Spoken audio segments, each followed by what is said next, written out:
Hello friends, તમારું સ્વાગત છે મારી ચેનલમાં। આજે આપણે બનાવીશું ફક્ત 5 જ બટેકામાંથી ઢગલાબંધ બટેટા વડાની રેસીપી।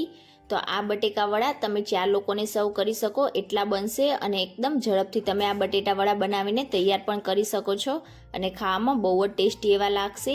તો ચાલો એકદમ ઝટપટ બની જાય તેવા બટેટા વડાની રેસીપી બનાવવાનું શરૂ કરીએ।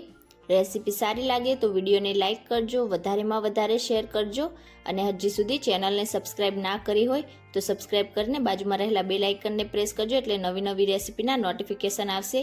તો ચાલો બનાવીએ। તો હવે સૌથી પહેલાં તો બટેટાવડા બનાવવા માટે મેં અહીંયા 5 મોટી સાઇઝના બટેકાને બાફીને છાલ નીકાળીને એકદમ સરસ રીતે ઠંડા કરી લીધા છે। તમારા બટેકા એકદમ સરસ રીતે ઠંડા અને ડ્રાય હોવા જરૂરી છે, તેમાં પાણીનો ભાગ બિલકુલ પણ ના હોવો જોઈએ। તો અહીંયા તમે જોઈ શકો છો આ રીતે આપણા બટેટા એકદમ સરસ રીતે ડ્રાય છે, બિલકુલ પણ તેમાં પાણીનો ભાગ નથી। તો હવે એક મિક્સિંગ બાઉલ લઈશું અને બધા જ બટેકાને આપણે હાથેથી આ રીતે તેમાં મેશ કરી લઈશું। તો બિલકુલ પણ ગાંઠા ના રહે એ રીતે તમારે બટેટાને મેશ કરવાના છે।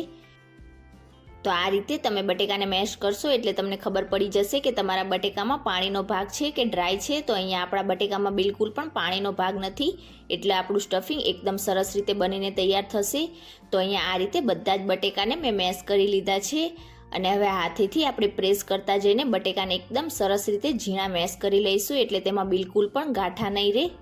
અને હવે આપણે બટેકામાં નાખવા માટેનો વઘાર તૈયાર કરી લઈશું। તો તેના માટે ગેસ ઉપર મેં અહીંયા એક વઘાર પેન રાખી દીધી છે। હવે તેમાં 1 ટેબલ સ્પૂન જેટલું તેલ ઉમેરીશું। તેલ ગરમ થઈ જાય એટલે તેમાં 1 ટીસ્પૂન રાઈ ઉમેરીશું અને રાઈને સારી રીતે ફૂટવા દઈશું। રાઈ સરસ ફૂટી જાય એટલે આપણે તરત જ ગેસની ફ્લેમ ઓફ કરી દઈશું અને હવે તેમાં 1 ટીસ્પૂન જીરું ઉમેરીશું અને જીરાને પણ સારી રીતે ફૂટવા દઈશું। જીરું સરસ ફૂટી જાય એટલે 1/4 ટીસ્પૂન હિંગ ઉમેરીશું। થોડાક મીઠા લીમડાના પાન ઉમેરીશું અને હવે તેમાં 1 ટેબલ સ્પૂન જેટલી લીલા મરચાં, આદુ અને લસણની પેસ્ટ ઉમેરીશું। તો લીલા મરચાંનું પ્રમાણ તમારે વધારે રાખવાનું અને લસણ આદુનું પ્રમાણ થોડુંક ઓછું રાખવાનું અને મરચાં થોડાક તીખા હોય તેવા લેવાના એટલે એકદમ સરસ ટેસ્ટ આવશે। અડધી ટીસ્પૂન હળદર પાવડર ઉમેરીશું અને આપણું તેલ ગરમ હોય ત્યારે જ આપણે પેસ્ટને એકદમ સારી રીતે મિક્સ કરીને 1 મિનિટ માટે સાતળી લઈશું। તો તમે મરચાં થોડાક તીખા હોય તેવા લેશો તો તમારું સ્ટફિંગ એકદમ સરસ ટેસ્ટી લાગશે।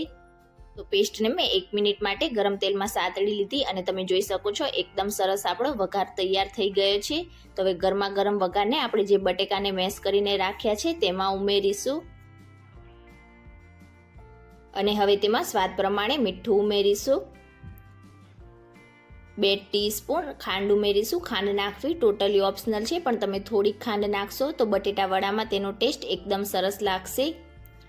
1 ટીસ્પૂન આપણે ગરમ મસાલો ઉમેરીશું। તો કોઈ પણ સારી એવી કંપનીનો લેવાનો એટલે સારો ટેસ્ટ આવશે। હવે તેમાં 1 લીંબુનો રસ ઉમેરીશું। તો આ મસાલો આપણે સ્પાઇસી અને ખાટો મીઠો તૈયાર કરીશું એટલે તમારા બટેટા વડા ખાવામાં એકદમ સરસ ટેસ્ટી લાગશે। તો અહીંયા મેં 1 મીડિયમ સાઇઝના લીંબુનો રસ ઉમેરી દીધો છે અને હવે આ રીતે લીંબુનો રસ ઉમેરી દીધા પછી આપણે સૌથી પહેલાં તો બધા જ મસાલાને બટેકાની સાથે ચમચીની મદદથી એકદમ સારી રીતે મિક્સ કરી લઈશું અને પ્રેસ કરતા જઈને જો બટેકામાં થોડા કંઈ ગાંઠા હોય તો તેને પણ આપણે મેશ કરી લઈશું।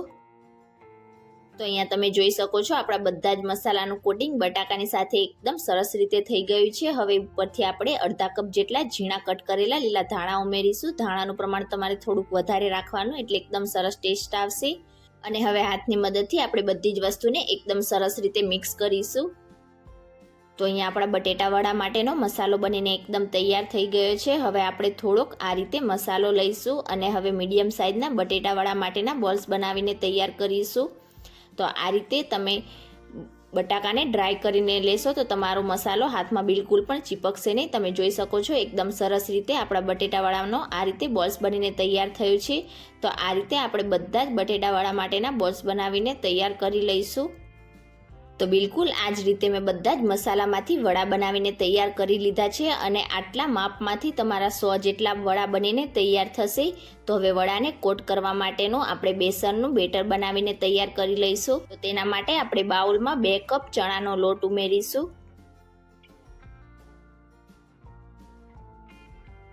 અને હવે તેમાં થોડું થોડું પાણી ઉમેરતા જઈને આપણે શરૂઆતમાં બેટરને એકદમ સરસ રીતે મિક્સ કરી લઈશું. જો તમે એકસાથે બધું પાણી ઉમેરી દેશો તો લોટમાં તમારા ગાંઠા થઈ જશે અને તમારું બેટર બિલકુલ પણ સારું નહીં થાય. તો આ રીતે થોડું થોડું પાણી ઉમેરતા જઈને બિલકુલ ગાંઠા ના રહે એ રીતનું આપણે પહેલાં બેટર બનાવીશું. તો અહીંયા તમે જોઈ શકો છો આપણા બેટરમાં બિલકુલ પણ ગાંઠા નથી અને આ રીતનું મેં 1 કપ જેટલું પાણી ઉમેરીને બેટર બનાવીને તૈયાર કરી લીધું છે. હવે ઉપરથી આપણે થોડુંક પાણી ઉમેરીને મીડિયમ કન્સિસ્ટન્સીવાળું બેટર બનાવીશું. તો અહીંયા વડાને કોટ કરવા માટે તમારે વધારે પડતું પાતળું પણ નહીં અને વધારે પડતું જાડું પણ નહીં એ રીતનું બેટર તૈયાર કરવાનું છે. તો લગભગ 1 કપ અને ઉપર 1/4 કપ જેટલું પાણી ઉમેરીને મેં આ રીતનું બેટર તૈયાર કરી લીધું છે.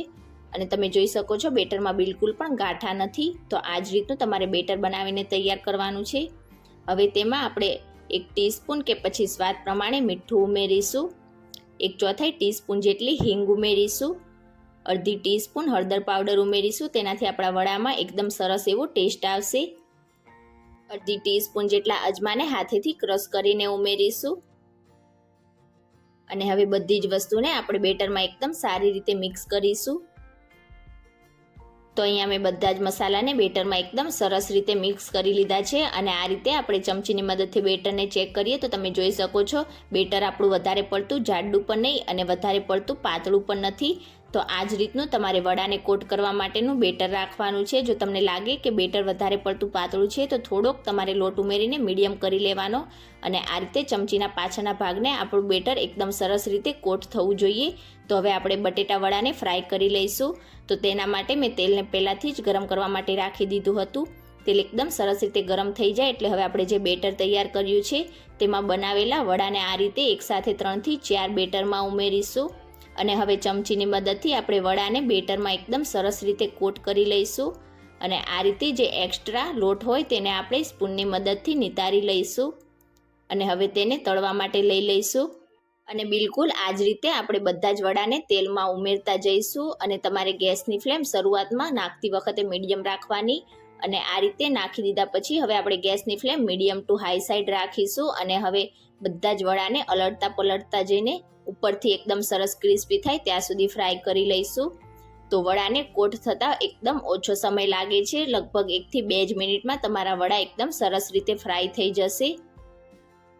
તો લગભગ વડાને ફ્રાય થતાં 2 મિનિટ જેવો સમય થઈ ગયો છે. અને ઉપરથી તમે જોઈ શકો છો આપણા બધા જ વડા એકદમ સરસ રીતે ક્રિસ્પી થઈ ગયા છે.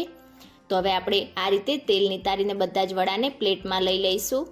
તો અહીંયા તમે જોઈ શકો છો એકદમ પરફેક્ટ અને એકદમ સરસ આપણા બટેટા વડા બનીને તૈયાર થયા છે. બિલકુલ આ જ રીતે આપણે બધા જ વડાને ફ્રાય કરી લઈશું. જોતાં જ ખાવાનું મન થઈ જાય તેવા આપણા વડા તૈયાર થયા છે. તો બિલકુલ આ જ રીતે મેં બધા જ વડાને ફ્રાય કરીને તૈયાર કરી લીધા છે. આ બટેટા વડા તમે એકદમ ઝડપથી બનાવીને તૈયાર કરી શકો છો. અને આટલા માપમાંથી તમે 3 થી 4 લોકોને સર્વ કરી શકો એટલા તમારા વડા બનીને તૈયાર થશે. તો તમે ક્યારે આ રીતે બટેટા વડા ના બનાવ્યા હોય તો એકવાર જરૂરથી આ રેસીપી ટ્રાય કરજો. અને આજની મારી રેસીપી તમને કેવી લાગી મને કમેન્ટ કરીને ચોક્કસથી જણાવજો.